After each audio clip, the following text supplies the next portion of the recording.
حضور اقدس صلی اللہ علیہ وسلم کے زمانہ اقدس میں کچھ لوگ اس صفت کے اس نام کے ساتھ مشہور ہوئے کہ ان کے کفر باطنی پر قرآن بول پڑا پھر کہ یہ منافق موجود ہیں۔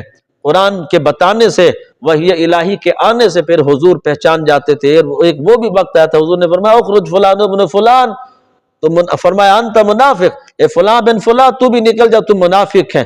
لیکن وہ شرمندگی کی وجہ سے نہیں اٹھے نا، تو پھر حضور نے وہ انگلی جو چاند کی طرف اشارہ فرماتے تو دو ٹکڑے ہو جاتا تھا، اور سورج غروب ہوئے ہوئے سورج کی طرف اشارہ فرماتے تو واپس لوٹ آتا تھا، درختوں کو اشارہ فرماتے تو جڑوں سمیٹ گھسٹتے ہوئے بارگاہ رسالت میں حاضر ہو جاتے تھے۔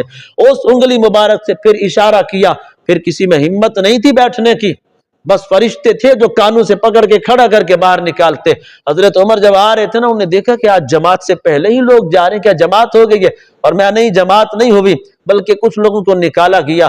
تفسیر روح المعانی غالباً انہوں نے بتایا کہ 360 کے قریب بندوں کو نکالا، اور 160 کے قریب خواتین تھی جن کو نکالا کہ تم نکل جاؤ، تم منافق ہو۔ وہی خدا سے پتہ چلا تھا۔ آج کل ہمارے پاس پیمانہ نہیں ہے، ہم ظاہر کو دیکھیں گے، ضروریات دین سے انکار نہیں کرتا تو وہ مسلمان ہے، اگر انکار کرتا ہے تو ہمارا باپ ہی کیوں نہیں شریعت کا حکم لگ جائے گا کہ وہ کافر ہے۔ ابھی تیسری چیز نہیں ہے، اس وقت یہ پیمانہ موجود تھا جس وجہ سے پہچانا جاتا تھا کہ منافق کون ہے۔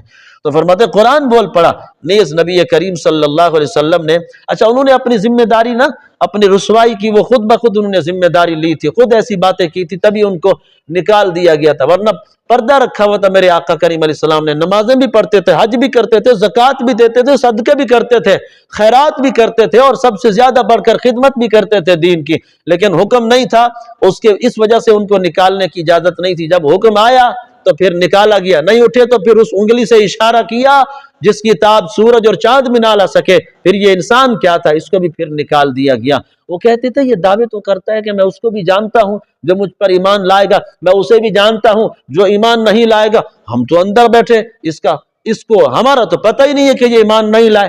تو تب یہ جا کر یہ بات اٹھی، پھر ان کو ذلیل و رسوا کر کے نکال دیا گیا کہ یہ بارگاہ رسالت میں تم آتے ہو تو یہ اپنے رحمت للعالمین ہونے کی بنا پر تمہارے عیب نہیں کھولتے، ورنہ پھر جب وقت آیا تو پھر جو منافق تھا وہ بیٹھ نہیں سکا، ان کو نکال دیا گیا۔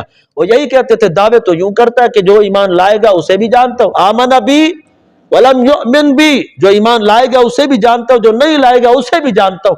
دعویٰ تو یہ کرتا ہے لیکن ہم تو ساتھ بیٹھے پتہ تک نہیں ہے۔ پھر جب وقت آیا تو پھر منہ چھپا کر نکل رہے تھے۔ تو مسجد میں لے آنا اگر سنت ہے نا، تو منافقین کو مسجد سے نکالنا بھی حضور کی سنت ہے، لیکن اس وقت ہمارے پاس پیمانہ نہیں ہے جس وجہ سے ہم کچھ کہہ نہیں سکتے۔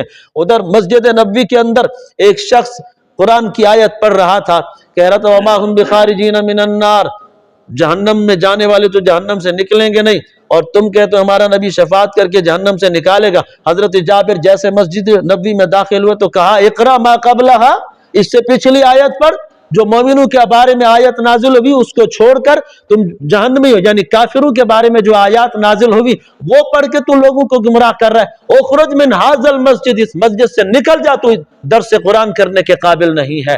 اسی طرح کوفہ میں حضرت علی کی مسجد میں ایک بندہ درس دے رہا تھا، حضرت علی جیسے داخل ہوئے نا، آپ نے فرمایا تو ناسخ اور منسوخ کو جانتا ہے؟ کہا نہیں۔ تو فرمایا نکل جا ہماری مسجد سے، تو لوگوں کو گمراہ کرے گا، تمہیں پتہ ہی نہیں ہے کہ ناسخ منسوخ کیا ہوتی ہے، تو درس قرآن کرنے کے لیے آ بیٹھا ہے۔ نکال دیا اس کو، کیونکہ امت کی گمراہی کا سبب بن رہا تھا۔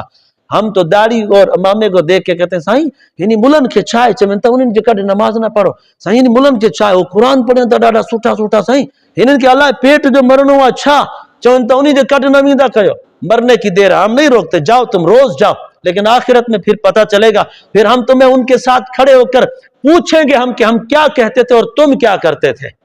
وقت آنے کی دیر ہے، ٹھہر جاؤ، صبر کر جاؤ تھوڑا سا۔ تو فرماتے ہیں نبی کریم صلی اللہ علیہ وسلم نے اپنے وسیع علم سے ایک ایک کو پہچانا اور فرما دیا کہ یہ منافق ہے۔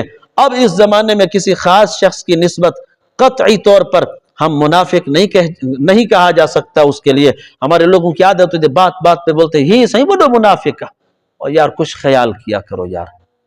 اچھا ہمارا اگر مقصد یہ ہے کہ یہ جیسے منافق کی عادتیں تھی، جھوٹ بولنا، امانت میں خیانت کرنا، جھگڑا ہو تو پھر گالیاں بکنا، اور وعدہ کرے تو وعدے خلافی کرنا، تو یہ منافق کی نشانیاں تو ہیں، بندہ منافق نہیں ہے۔ کیونکہ اس وقت اسلام میں منافق وہ ہوتا تھا جو رب کو سچے دل سے نہ مانے. یہ رب کو تو مان رہا ہے، رسول کو تو مان رہا ہے، اس کو منافق اعتقادی نہیں کہا جا سکتا، منافق عملی کہا جا سکتا ہے کہ منافقوں والے عمل کر رہا ہے. لیکن یہ سخت جملہ ہے، کسی کو منافق نہ کہا کرو یار. اور اگر کوئی کہہ رہا ہے تو اس کی تعویل کر لیا کرو کہ یہ عقیدے کا منافق نہیں مان رہا اس کو، بلکہ یہ عمل کا منافق کہہ رہا ہے.